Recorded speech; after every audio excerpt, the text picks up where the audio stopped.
बिस्मिल्लाहिर्रहमानिर्रहीम। अस्सलाम वालेकुम नाज़रीन, आप यूट्यूब चैनल देख रहे हैं। मैं इमरान खान हूँ। एक सवालनामा भिजवाया गया वकील अब्दुल्ला मलिक साहब ने मरीम नवाज़ के दफ्तर को, जो राइट टू इन्फॉर्मेशन का एक आइन के अंदर कानून है, उसके तहत एक दरख्वास्त दायर की थी और एक एप्लीकेशन भिजवाई थी कि बताया जाए कि मरीम नवाज़ के ज़ेर इस्तेमाल गाड़ियाँ, उनके गैर मुल्की दौरे और हुकूमत पंजाब की जानिब से हासिल किए गए एक पुरतइश तैयारे की तफसीलात जो है वो उन्होंने तलब की।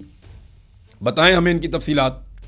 तो पाकिस्तान में जो है वो आरटीआई का एक बाकायदा कानून है। आइन का आर्टिकल 19A जो है वो इसको तहफ़्फ़ुज़ देता है कि आप कोई भी इंफॉर्मेशन लेना चाहें, आप एक ख़त लिखकर, और कोई भी शख्स, वकील नहीं, कोई भी शख्स जो है वो सरकारी इंफॉर्मेशन हासिल कर सकता है अगर वो इंफॉर्मेशन खुफिया नहीं है।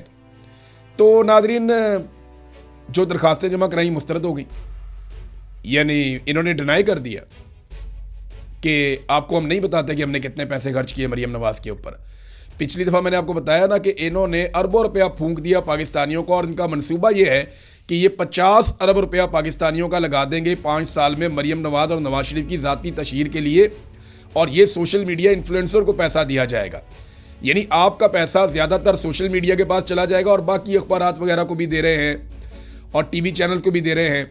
इसके बावजूद टीवी चैनल्स नौकरियों से अपने मुलाजमीन को निकालते चले जा रहे हैं। बिजली के बिल, यानी अवाम को इन्होंने इतना दबा दिया है कि बिजली के बिल अब जो आ रहे हैं वो पहले से बहुत ज़्यादा खौफनाक है। अब जो नए बिल लोगों को मौसूल होंगे, सोशल मीडिया पे आप देखेंगे थोड़े दिनों के बाद, तो आप सर पकड़ के बैठ जाएंगे, क्योंकि सब्सिडीज़ हुकूमत तकरीबन ख़त्म कर चुकी है। IMF की तमाम शराइत मान चुकी है। बिजली की कीमत 4 से 5 गुना ये बढ़ा चुके हैं। तो एक एक आदमी को, जो गरीब आदमी है, उसको 50 यूनिट से 100 यूनिट के बीच में भी बिजली का बिल आ सकता है। और जब आप ये डाटा देखेंगे तो आप वाकई सर पकड़ के बैठ जाएंगे कि इस हुकूमत ने पाकिस्तानियों के साथ किया क्या। लोग सोलर लगाएंगे और हुकूमत के साथ लड़ेंगे, और हो सकता है कि लोग अपने बिजली के मीटर ही कटवा दें कि जनाब हमसे ये बिल नहीं दिया जाता। मुझे याद है शेख रशीद ने एक दौर में ये बात की थी कि जो IPPs के मुआहदे नवाज शरीफ और शहबाज शरीफ कर रहे हैं, ये इतने खौफनाक हैं कि एक वक्त आएगा कि लोग अपने मीटर कटवा लेंगे और लोग कहेंगे कि हम बिजली के बगैर रहना चाहते हैं, हम इतनी महंगी बिजली इस्तेमाल ही नहीं कर सकते। नाज़रीन, बुशरा बीबी साहिबा के हवाले से अदालत में केस गया, और वहाँ पे जो मुखालिफ वकील हैं वो क्या कहते हैं। देखिए, फैसला तो महफूज हो गया उनकी मुलाकात के हवाले से। उनकी मुलाकात करवाई नहीं जाती, ना बुशरा बीबी की करवाते हैं, ना इमरान खान की करवाते हैं। कैद तन्हाई में डाला हुआ है। मेरी इत्तला के मुताबिक इमरान खान साहब की आँख की बिनाई, जो सरकारी ज़राए भी कहते हैं और इमरान खान साहब के वकील भी कहते हैं कि वो तो ज़ाया हुई है। 85% उनका विजन चला गया, तो 15% तो कुछ भी नहीं होता। लेकिन फिज़िकली इमरान खान साहब फिट हैं, मजबूत हैं। ये मुझे मेरे सोर्स ने इन्फॉर्मेशन, बड़े अरसे के बाद मुझे इन्फॉर्मेशन मिली है कि इमरान खान साहब फिज़िकली वो मजबूत हैं, उनका आज़म बहुत मजबूत है और वो बड़े तगड़े हैं। लेकिन उनकी आँख की बिनाई जो है वो एक बहुत बड़ा मसला बन गई है। दूसरी जानिब जो बुशरा बीबी हैं, उनकी हालत ख़राब है, वो काफ़ी बीमार हैं, उनको मल्टीपल बीमारियां हैं, ख़ास तौर पे उनकी आंख का भी इलाज चल रहा है। तो अदालत के अंदर जो वकील है ना बुशरा बीबी के ख़िलाफ़, जो अदालत में आया, एडवोकेट जनरल इस्लामाबाद, उसने इस्लामाबाद हाई कोर्ट को बताया कि मुल्क नाजुक सूरत से गुजर रहा है।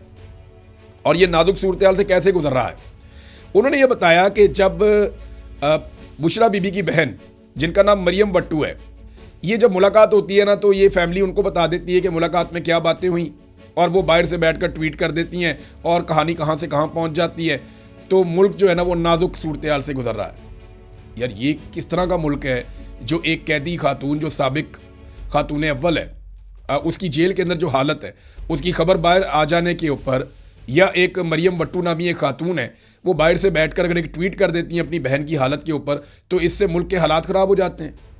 यानी मुल्क नाजुक, ये जब से पाकिस्तान बना है ना, ये जर्नैलों ने और उनके टाउटों ने हमें एक ही कहानी सुनाई है कि मुल्क नाजुक दौर से गुजर रहा है, मुल्क ख़तरनाक मोड़ से गुजर रहा है। हमारा तो ना वो नाजुक दौर ख़त्म होता है, ना वो हमारा जो है हसास मोड़ ख़त्म होता है। हम तो वहीं पे खड़े हैं जहाँ से हमने सफ़र शुरू किया था। पाकिस्तान को इन्होंने एक कदम आगे नहीं बढ़ने दिया, और आज हम पे 97,000 अरब का इन्होंने कर्जा भी चढ़ा दिया। इमरान खान साहब के हवाले से पाकिस्तान तहरीक इंसाफ ने एक स्टेटमेंट दिया, वो जाते जाते मैं स्टेटमेंट आपके सामने रख देता हूँ। लेकिन नदीम अफजल चंद ने एक बात की, उन्होंने कहा जी जब भी कभी आईनी तरमीम की बात चलती है, नैब सरगर्म हो जाता है। तो चंद साहब ने वो बात कर दी जो पाकिस्तान तहरीक इंसाफ भी नहीं कर सकी। पीपल्स पार्टी को ना ब्रूट मेजॉरिटी का मतलब अब पता चलेगा। बिलावल ने एक मीटिंग ली है, वहाँ पे बड़ा कॉन्फिडेंस शो करने की कोशिश की है, लेकिन बात बनेगी नहीं। अब बजट भी पास करवाना पड़ेगा पीपल्स पार्टी को और 28वीं आईनी तरमीम भी पीपल्स पार्टी को पास करवानी पड़ेगी। इनका नसीब ही है कि ये जूते पॉलिश करेंगे। अगर बिलावल ने कभी फ्यूचर में वज़ीर आज़म बनना है तो और अच्छे जूते पॉलिश करना उनको सीखना पड़ेगा, उसके अलावा उनके पास रास्ता कोई नहीं है। पाकिस्तान तहरीक इंसाफ ने स्टेटमेंट दिया कि इमरान खान ने अपनी हालिया मुलाकात में नहायत तशवीशनाक इंकशाफात किए थे जब ये सलमान सफदर गए थे। उनकी आंख की बिनाई में कोई बेहतरी नहीं आ रही, तकरीबन 85% बिनाई मुतासिर हो चुकी है। कई बार अस्पताल मुंतकिल किए जाने के बावजूद इलाज में कोई पेशरफ सामने नहीं आई। इमरान खान ने अपनी बीवी के हवाले से शदीद तशवीश का इजहार भी किया था। मैं मजबूत इंसान हूँ, ये सब बर्दाश्त कर लेता हूँ, मगर मेरी एहलिया को 24 घंटे तन्हाई की कैद में रखा जा रहा है। ना किसी से मुलाकात, ना किसी से बातचीत, ना सलाम, ना दुआ। ये सिर्फ उनके लिए नहीं बल्कि मेरे लिए भी अजियत है। उन्होंने सवाल किया, क्या एहतसाब अदालत के जज नासिर जमशेद राना ने अपने फैसले में तन्हाई की कैद जैसी कोई सज़ा दी थी हमें? अगर नहीं तो फिर जेल हुकाम किस कानून के तहत ऐसी इजाफी पाबंदियां हमारे ऊपर लगा रहे हैं जो अदालती फैसले का हिस्सा ही नहीं है? ये मामला ना सिर्फ इंसानी हकूक बल्कि कानून और इंसाफ के तकाज़ों पर भी संगीन सवालात उठा रहा है। ये बात बैरिस्टर सलमान सफदर ने अदालत के बाहर खड़े होकर की है।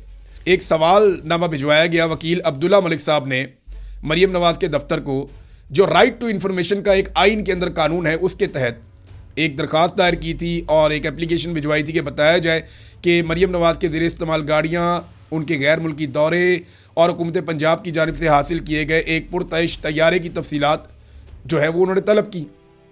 बताएं हमें इनकी तफसीलात।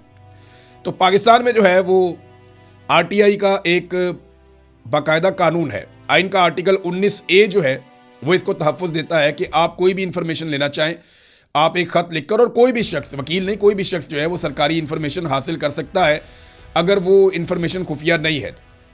तो नाज़रीन, जो दरख्वास्तें जमा कराई मुस्तरद हो गई, यानी इन्होंने डिनाई कर दिया कि आपको हम नहीं बताते कि हमने कितने पैसे खर्च किए मरियम नवाज के ऊपर। पिछली दफ़ा मैंने आपको बताया ना कि इन्होंने अरबों रुपया फूंक दिया पाकिस्तानियों को और इनका मंसूबा ये है कि ये 50 अरब रुपया पाकिस्तानियों का लगा देंगे 5 साल में मरियम नवाज और नवाज शरीफ की ज़ाती तशहीर के लिए, और ये सोशल मीडिया इन्फ्लुएंसर को पैसा दिया जाएगा। यानी आपका पैसा ज़्यादातर सोशल मीडिया के पास चला जाएगा और बाकी अखबारात वगैरह को भी दे रहे हैं और TV चैनल्स को भी दे रहे हैं। इसके बावजूद TV चैनल्स नौकरियों से अपने मुलाजमीन को निकालते चले जा रहे हैं। बिजली के बिल, यानी अवाम को इन्होंने इतना दबा दिया है कि बिजली के बिल अब जो आ रहे हैं वो पहले से बहुत ज़्यादा खौफनाक है। अब जो नए बिल लोगों को मौसूल होंगे सोशल मीडिया पे आप देखेंगे थोड़े दिनों के बाद, तो आप सर पकड़ के बैठ जाएंगे, क्योंकि सब्सिडीज़ हुकूमत तकरीबन ख़त्म कर चुकी है। IMF की तमाम शराइत मान चुकी है। बिजली की कीमत 4 से 5 गुना ये बढ़ा चुके हैं। तो एक एक आदमी को, जो गरीब आदमी है, उसको 50 यूनिट से 100 यूनिट के बीच में भी बिजली का बिल आ सकता है। और जब आप ये डाटा देखेंगे तो आप वाकई सर पकड़ के बैठ जाएंगे कि इस हुकूमत ने पाकिस्तानियों के साथ किया क्या। लोग सोलर लगाएंगे और हुकूमत के साथ लड़ेंगे, और हो सकता है कि लोग अपने बिजली के मीटर ही कटवा दें कि जनाब हमसे ये बिल नहीं दिया जाता। नाज़रीन, बाकी तफसीलात आपको नेक्स्ट वीलॉग में मैं बताता हूँ। अब तक के लिए इतना ही। अपना ख्याल रखिएगा, अपने इस चैनल का भी। अल्लाह हाफ़िज़।